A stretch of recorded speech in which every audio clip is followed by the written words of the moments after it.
Hello, internets. It's Pixel Geek here with another episode of The Focus, the weekly show where we get stories from everyday creatives, developers, and entrepreneurs like yourselves. Today, I'm talking with Christine. Okay, how do you say your last name? I'm gonna screw it up. In Germany, you call it Kreyen, Oh, but I think in the US you would say Kreyer or something like that. A little bit softer than, of course, in German. It's got to be a little bit harsh. okay. Because I was thinking Krayenfeld, Yeah, I know that sounds like a bird, doesn't it? Yeah. Huh? No, it's in Germany it's called Kreyer. So, but it's Kaya. so harsh, you don't have that in the US, and so I would think it's Kreyer. I never lived with that name in the US, so I got married here in Germany, and so I never lived with it to actually hear it from somebody. Oh, okay. All right, cool. All right. So, you're head of a digital IT magazine for a German publisher. hmm And first things first, because of your Twitter name, what is your favorite dinosaur? Actually, I don't have one, but I feel like a dinosaur sometimes in the industry because I've been in it for so long, and that's why Creative Dino. Oh, okay. Well, how long have you been in the creative industry? Literally the day when Mozilla came out in 93, 94, that's the day I really got started. So I've been there right from the beginning, and hence I'm a dinosaur. I'm really old, or I feel like it at least. Yeah. No, you're very wise, and you're I don't know. I love this show called The IT Crowd, and you're one of the elders of the internet. I don't know if you've That ever. is true. I'm a little grandma. Well, thank you for all your knowledge and giving back to the industry. And it's going to be fun to interview you to find out what you know and what you can teach us all, to have I a good hope I path. can actually help. Yeah. All right. So, speaking of your career path, tell us more about it. Like, how'd you get into it? How'd you learn about Mozilla? And it was Netscape, right? Yeah, back then it was called Netscape, right? Yeah, Okay. So, it how'd was you very ugly. better than IE?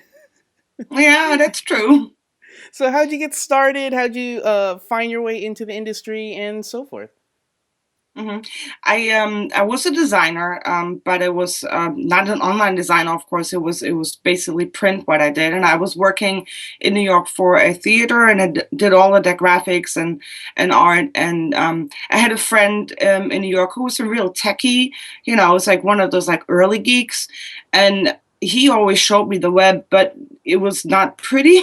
So it was he was in chat rooms, and he would show me, this is like, oh, Tina, this is so cool. You got to look at and learn this stuff, and it's really interesting. And soon there's going to be graphics, and I'm like, well, that's great, Rob, but unless there's graphics, don't even talk to me because it's ugly, and I don't even know what I should look at. It's just it's just basically black screens, and there was nothing else. It was really boring. And he actually did call me the day back then Netscape launched, and he says, "Well, you can do graphics now." And I'm like, "Ooh, that's cool." And I was in my early 20s, really naive, but I figured, hey, I could just make a web page for this theater that I was working in, and there were no books to read, so I figured, well, I could do the graphics, but how do I get it online?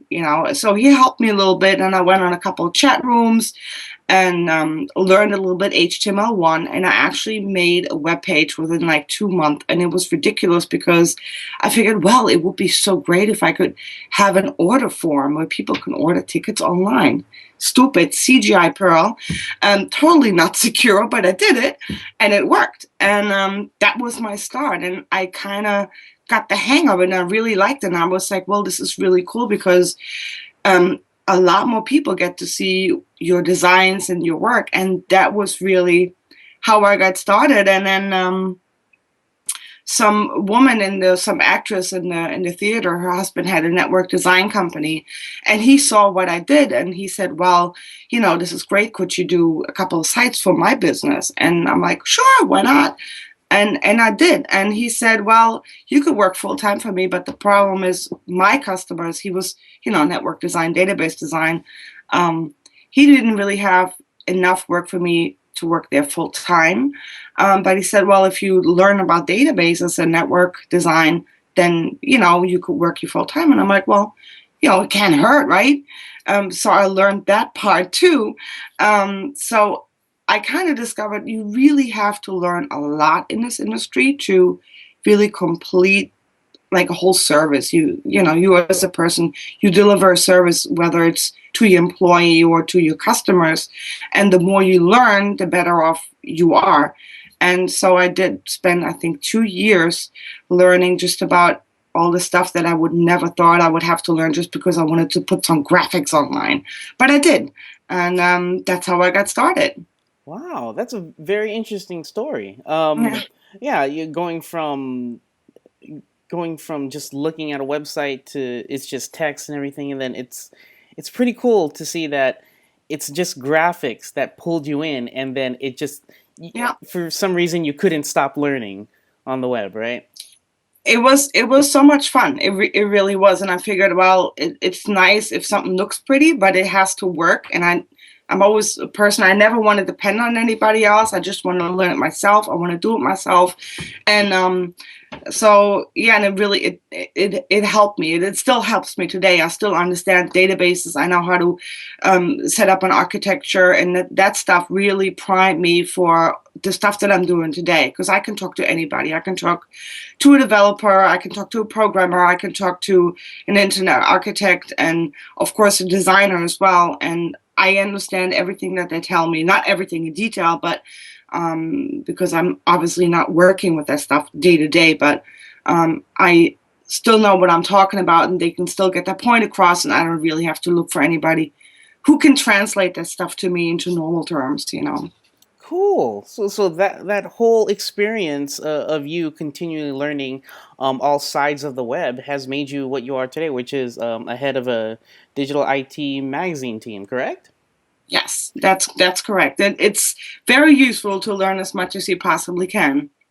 Cool. So, what is the toughest part about being a manager or being the head of a digital team?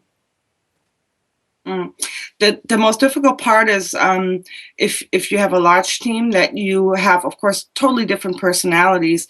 A designer is a different personality than, let's say, like a programmer, like the real hardcore programmers. The guys. Sorry guys, but you're not very social, and the Yeah. designers are totally like out there and usually a little bit crazy. I don't know any introvert designers, but I think that's the hardest part. You have to deal with all sorts of people who are totally different from each other. Like I said, the designer usually like the fun-loving, crazy guys, and I totally get along with them. And the developers, you have to tread a little bit more carefully. Some are totally introvert, and it makes it really sometimes hard for management to talk to them. But if you know how to deal with different personalities, especially in the tech world, you can get your point across really well. And I think that's a little bit different than just working with office folks. They're really steady personalities, but in the creative world, it's a little bit different. But it makes it fun. I think it's fun. Okay. All right. So, for people who want to step up in that kind of role that you're in, what advice would you give them to get there? Yeah, you dropped out there, but I think I knew what you were asking. The most important thing is what I said before. You have to learn all aspects. You don't have to necessarily program. Coding and programming is, of course, totally different. But you have to understand just about as much about the business as possible, whether that's what database design is, just the core of it. Not necessarily, you don't have to design databases, but you should understand what large frame databases do, how difficult it is to move data, to manipulate data, especially now. That's just the way the industry is. And most importantly, you have to understand the financial aspect of e-commerce and businesses in general that are online. And that's so important. It's really boring sometimes, and I know that. And it's not my favorite part either. But you have to understand that everything you do requires actions and returns, and that's really not easy to understand for a lot of people. We all lived through or most of us lived through the dot-com bubble, Yeah. and that was a that's really what happens when you run a company and you don't understand economics. You rely on really fake money that isn't really there, and you don't work hard enough to get money in. But everything you do has to return money somehow. You have staff to pay, you have offices to pay, you have to pay rent, you have to pay utilities, and you have to make a profit. I mean, that's the main thing. You have to make a profit. So for management, if you're in management, you have to do everything you can to make a profit, and of course, hopefully without losing staff. So that's really difficult. It has to be profitable, whatever you do, and if you want to work in management, that's your number one goal. Wow. All right.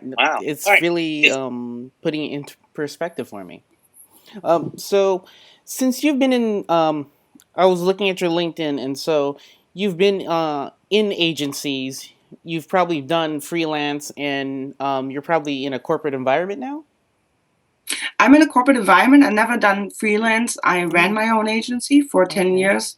Hmm. Um, and now, since I've been in Germany for the last 4.5 years, I've been in corporate environments. Yeah. Okay. And so, between running your own agency and then now being in the corporate space, what are the pros and cons to each side? Because nothing is ever perfect. It certainly isn't. I mean, with an agency, with your own group, you can do whatever you want. You're the boss, and you can really do whatever you want. You can treat your people the way you want to. You can make your decisions, and if you got good clients, and of course, if you're good, those decisions are usually that's what everybody goes with. You make the decisions, the client is happy, and it's a perfect world almost. The difference to corporate environment is, of course, that there's somebody on top of you who makes a final decision. And if you're lucky enough to have someone who understands technology and isn't afraid to use that technology, and I think that's very important, you can do well. But usually, what you have in corporations, and what I still struggle with, is the politics, and it's hard. It's really hard. You have a lot of people, sometimes, especially in my industry, publishing, who have been there for 30, maybe 40 years sometimes, and it's really hard for them to adjust to a new way of thinking, discover new business models, and believe in them, and of course invest in them. So it's harder to convince in a corporate world versus convincing your clients in an agency. Um, in an agency, you really just have to, of course, pull the right strings, and you convince your clients if you're really good at it. Um, but then again, you usually only support a project for a certain amount of time. If you're lucky, you have maybe a client over a couple of years that you keep supporting, and you do new stuff, new projects for. Um, that's really good. But a lot of times you have a client who comes in, you do your job well, and then they take it over and they run it like internally, and you lose them. You don't get to see a product grow. And of course, online and the web, products never cease to end. You have to adjust, they have to grow. And that's the good part about working in a corporate world. You get to really be there from the beginning when a product is born, and you watch it grow and you make it grow, and that's nice. It's not bad. Yep, that's true. I work in a corporate environment too, and yeah, I totally fit in all those points. And what would you say makes you most happy about each side?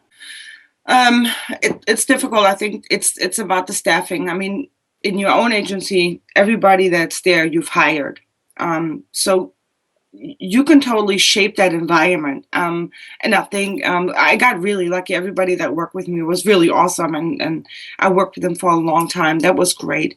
In a corporate environment, what I like is you don't have to worry. I mean, there's support backing you up. Sure, you can't choose all the people that you work with, but most of them are really cool, so I can't complain. Um, but you have a backing. So if with an agency where you lose a client, you're like, oh my God, what am I going to do? Am I going to be able Yeah. to pay salaries? It's really scary.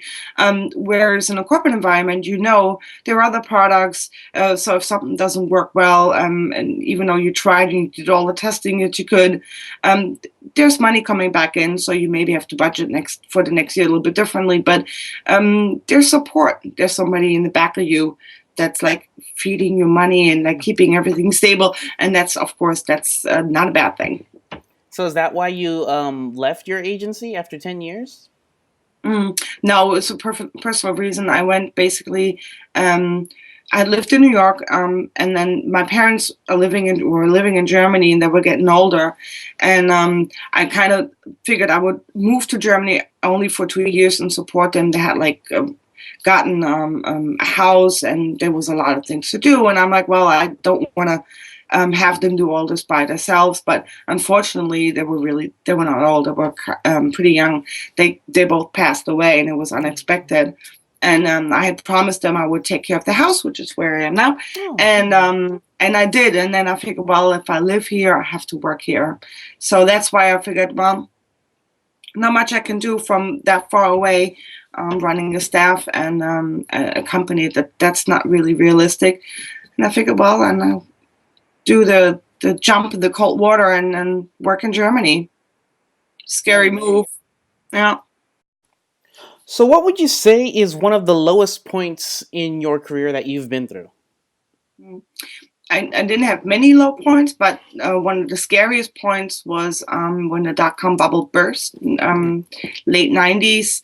I was working in a web shop in New York City, like, what you would think, foosball table and pizza parties at lunch. And I was getting ready to start my own agency, and the web shop was traditional as you would really think. They had $50 million in investment money, and they blew through it in a year and a half.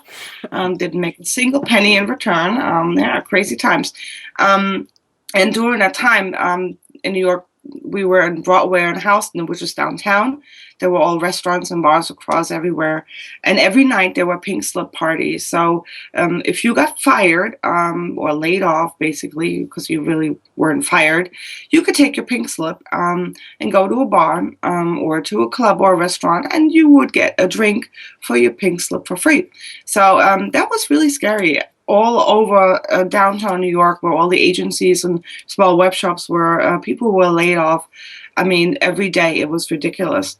And that was really scary because we had figured, my business partners and I, that no, the web really isn't a bust. You could make money, but you would just, can't just always invest it in yourself. But there were people out there who wanted websites and wanted services, and we were like, well, we can do this. But it was very scary. I mean, leaving a well-paying job and deciding, well, you're going to start your own agency, of course, working from home initially, and not really knowing where your next paycheck was coming from. That was scary. It was a really, really scary time. So what made you so determined to start an agency for the web during the bubble burst? I mean, that you're saying it's scary, but what made you in your heart say, you know what, I'm gonna do it. I'm not gonna give up. Yeah, I believed in the internet. I really did. I didn't believe in bullshit CEOs really making like crazy decisions and, always, I don't know, kissing investor butts. That wasn't my way of thinking where this would go. I mean, we're back at that same space right now in terms of what I feel is happening, but I figured the web, everybody needed a presence, a site. Small businesses, large business, they needed an online solution. I knew it wasn't going away, but the way the internet worked and the whole investor scene worked, that was going to change. I mean, you, like what I said before, you need to make a profit. No matter what you do, it's a business, and no business, online or offline, can survive without taking money in. So you have to be really careful with your expenses. and you have to have a plan. You have to have a business plan that doesn't just rely on money that's not there, but money that really comes in, and you have to optimize. And I believed in that, and I believed that, well, I knew I had a talent, and the people I worked with had a talent, and I knew we could make it work, and we could provide a service for other people so they would make money, and in return we would make money. And I didn't believe in any weird like projects that would like provide people with a short experience, but nobody would have to pay for it. I don't believe the online world is for free. I don't believe that, and I still don't. Maybe, which is why it's good I work for a publisher. So during the first couple of months, you've had to had some sort of self doubt during the first couple months of your agency. How did you get over that? Well, I'm a positive person. Maybe that's what helped. I know a lot of people got really depressed during that time, but I always figured, well, if you provide a good service and you find good customers and good clients, you can just move along. And I think everybody who's working freelance or maybe has their own agencies know how difficult it is to keep a good client, but it always worked. I was maybe lucky, I don't know, but I always look at things in a positive way. I always try to learn from mistakes that I've made, and we all make mistakes. And even when times get rough, I look at things not like as a big problem. I look at, as kind of course, a potty mouth. But if something is really bad in your life, and you're really down and there's a lot of problems, people tend to look, or some people look at it and see a big pile of shit. Maybe I see little piles of shit, then you could just like get them out of the way. I never stopped believing, and I never stopped moving along. I don't know. If it gets bad, and if something is really not working for me, I envision myself as if I'm a runner, and I'm totally not a runner. But when you're running a short race and you're starting, you're crouched down and you're just waiting for that starting pistol to go off, you take a deep breath, and usually you wait and release all your energy, and that's what I do. It sounds kind of esoteric, which I'm not either, but I don't know. If I see a problem, I just put my head down and take a deep breath, and I jump at it. That's what I do, and I can just tell every freelancer, if the money's not coming in, and it's not working for you, regroup for a couple of minutes and just go at it full force, and usually you will win. Nice. Love hearing those kind of things, those positive thoughts, and you seem like a very positive person. So with all this positivity and where you are at your career, it's a long career, but what is one of your end goals for it? Hmm. It sounds like I'm gonna die. No, you're not. You're giving so much to Hold the on, internet. let me get my roller here. Um, Actually, my main goal in life is to have fun at what I do. I mean, the only thing I could do now is again work as a CEO somewhere. That's the only thing that's like on top of me. So I don't know if I would want to do this for somebody else. I think the only time I want to be a CEO or president of something is if it's my own thing. Because then it makes sense to work those like 70, 80 hours a week, and that's what they are. Spend it basically like you just studied medicine, and but that's the hours you got to put in. But I don't know. I'm really happy with what I'm doing now. My goal is to stay happy, to make products that are really good, that are not just there to fill somebody's ego or need to be cool or have something for the company that's cool. My goal is really to keep solving problems. Adding good solutions to products, running a really good team, making sure my team members or my employees are happy and healthy. I've worked with a lot of good people that made my life really easy, and my career helped my career a lot. That's my goal. And if I wanted to do something else, I would probably, I don't know. I love to cook. If I really want to get out of the rat race, I open up a small cafe and make some really good food. But an Nice. end goal, I don't know. I don't need to climb any ladders anymore. I've climbed them all. I managed it all. Um, and I'm not the cutthroat kind of person that is like dying to go and work as a CEO at a big company. Like I said, it would have to be my own because I don't know, if you work that kind of hours and you really have no free time, it should really be your baby. And so unless I'm willing to do that, and maybe in like 10 years I have an idea that makes me want to start up my own place, I just want to produce a good product. That's what I want to do. Nice, nice. So back at the question, people wanting to climb that ladder, become their own CEO, or make their own industry. There's designers that don't really want to learn how to code. And what advice would you give those designers? You don't have to learn how to code, but you have to understand the developer's point of view. And I think the industry now is so different than it was 15 years ago. I mean, the subject of user experience really tells you a lot. And you really don't have that many options anymore if you want to be just a designer and you want to work in the digital world, online, e-commerce, whatever. If you want to be a designer and not learn a little bit about the tech background, you should kind of just work at an agency that does mainly print, or be a product designer.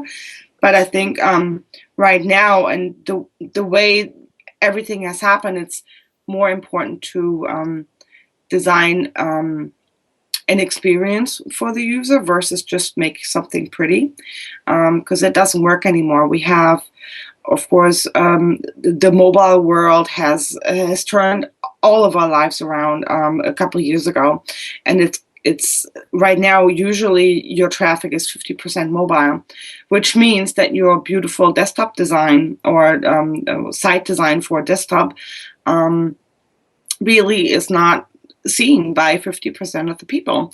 50% of the people will see it on a small screen, and therefore you have to design an experience. It has to work. It has to be extremely fast, which of course limits your design abilities, and everything that you do has to transfer really, really well to HTML. So therefore, I don't see designers as they used to be. I don't see a big future for just designers. I see a bigger future for somebody who understands technology and can apply design to that, or designers who can envision technology when they're designing and understanding it. That's the real challenge, and it's kind of sad because it kind of takes a little bit of the fun away. But again, if fun doesn't pay and doesn't bring the profit, then that's what it is. But you don't have to code. I really don't think so. You have to understand what the coder or the developer needs from you and what the solution should be. And that's what your focus should be. You have to understand, like I said, responsive. You have to understand responsive solutions. You have to understand mobile. The next thing you never know if is it wearables, and then we're talking about a screen the size of a post stamp. And even I have to say, oh my God! I mean, that's just Yeah, is it going to you respond all the way produce down to a design. watch? Yeah. That's ridiculous. Or maybe it's the bathroom mirror that you're working for next. I mean, who knows? I mean, anything that has a glass surface can be the next big thing, and so you have to be flexible. That's the advice that I could give. Be flexible. Make sure you don't lock yourself into pixels. Be flexible and understand the need and the technology that's coming. And on the flip side, and I get this question a lot, and I see this question a lot on forums, uh, developers who are realizing that they need to make their sites and their web apps and mobile apps pretty. What kind of advice would you give them to understand design and how to break into it? Yeah. Well, the same thing I tell. I would say to the designers, you don't have to design in that way, for developers. But design is something, it's like cooking. I mean, you can learn a recipe, but that doesn't make you're not a cook. You know Yeah, what I mean? yeah, Get some help. that's what I would tell everybody: get some help. And it's not about what you feel anymore. That's the same for the developer as a designer. It's not what you feel anymore. It's what your users say. You have to test. Get experts to help you. If a friend who maybe is a designer, you have to work together. And it's not just, like I said, about what you think the user should want or need, or you have to ask the user. And that's who the designers and developers of the futures are. We're just guiding them. That's what we do as a developer or the designer or user experience professional. You need to guide the user a little bit, but mainly the feedback and the decisions come from the user and come from numbers, which kind of makes it unsexy a little bit. But then again, it's not easy even to guide them and to get it right so that you do get the answer that you're looking for. And that's the biggest challenge. And for a developer to design, it's always difficult. But in that sense, the only advice I can tell them is keep it simple, stupid. That's what users want. I've made beautiful designs years ago, and they were all great. But if it's not working, then it can be as beautiful as you want. You're not going to use it, and if you don't use it, there's no profit. So. All right. Now, one of my favorite parts of the focus is learning learning any user experience websites. Sorry, let me redo this. Editing.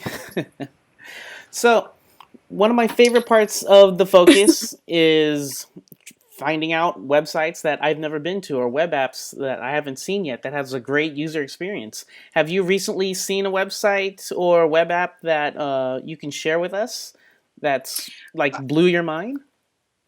Well, nothing really has blown my mind all that much, but I like a lot of German news sites that I really liked. Maybe I can just like post it in a tweet because you don't even know what the hell I'm saying. But but I've been really amazed at a bunch of German magazine or news sites that are really doing well in terms of responsive and keeping designs extremely simple. I'm a lover of simple things. I want everything to be simple. Can you give us So an I've been example of really one? Die Zeit. It's zeit.com. That's a national German newspaper, Mm-hmm. and they've done a major redesign just a while ago. And their web page and their magazine page, they're really beautiful. It's so simple, it's ridiculous. It's so uncluttered, and they used to be a little bit like the New York Times. And what they've done, I really love too. And they have a really hard time, of course. Every time you have a lot of content, Mm-hmm. it's very difficult to make a good design. It's easier to make a portfolio site because there's not much on it.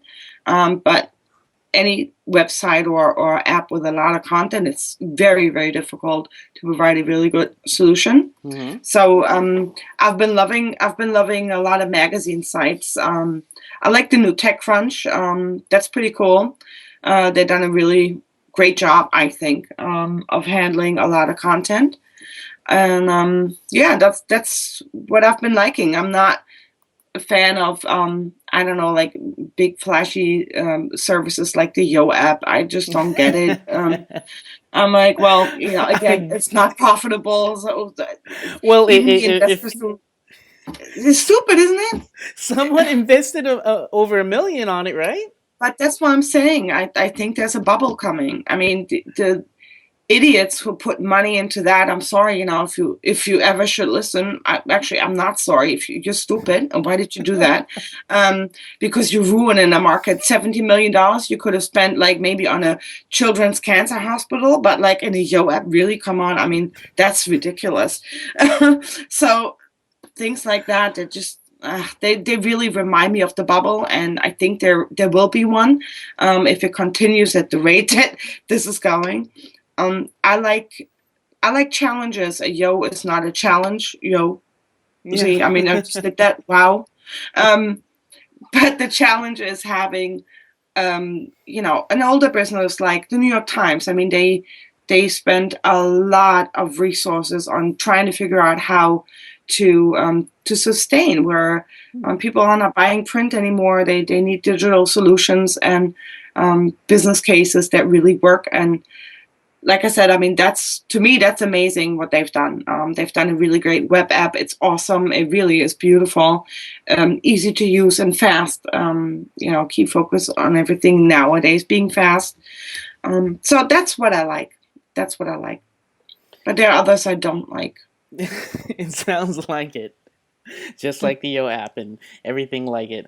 All right, so where can people find more information about you? Well, easiest way is just to hit me up on Twitter or on LinkedIn. And I don't have a portfolio page anymore because I'm not an active designer, and stuff that I make is corporate. And I'm not the one to credit, the work. I can strategize about it, and maybe I'll tweak a little bit design. I just did some wireframes last week, so I'm so happy because it was so much fun.